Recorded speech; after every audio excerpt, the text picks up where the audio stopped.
My name is SARA Ramirez, and I identify as queer and bisexual. Coming out publicly has given me a sense of relief. It's been a form of liberation for me to own all of my identities so that I no longer feel the need to hold back or hide any parts of myself when I walk through any threshold in life. I've been coming out to my friends and family since I was 18 years old. Although my caretakers were ill-equipped to support me in the ways that I needed, and although I internalized a lot of bi-antagonism and biphobia and discrimination growing up, either in straight spaces or LG spaces, I knew my truth, and my truth never went away. When my career shifted from theater to television, I felt ready to portray a bisexual person's journey that I'd never seen on television before. But I really grappled with the potential bi-antagonism and discrimination that I knew I would face within the LGBTQ community as well as outside of it. Coming out publicly was something that I was afraid of because I was concerned that it would affect my career in a negative way. I was afraid of the discrimination that I might face, not just outside of Hollywood, but within.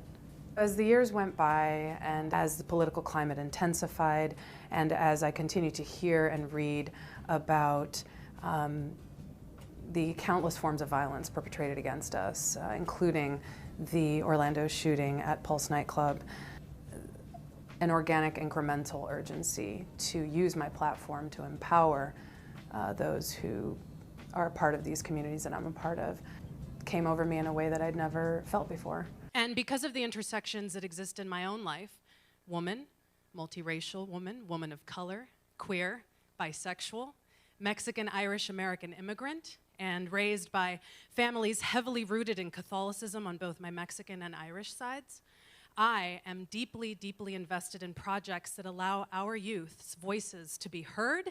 Oftentimes, our LGBTQ youth are pressured to deny their own complex narratives, to simplify them in order to fit in, to survive, to make other people feel comfortable, to have access to services. And so by sharing all of the intersections that my life has touched on, including being a bi-plus immigrant in this country, I hoped that it might help empower our youth to own those complex narratives for themselves.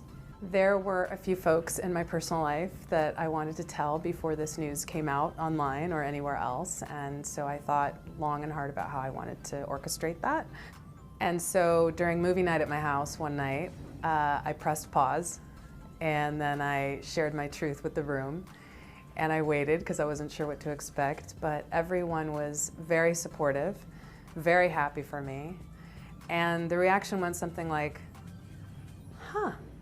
Cool. Can we go back to the movie now? And I was like, really? Okay, because I blocked out 4 hours to talk about this. You really don't want to? Okay, no Kleenex, nobody needs Kleenex. Everybody's fine. Okay, great, and play. There are so many people out there who face rejection, exclusion, various forms of violence, and in some cases, death.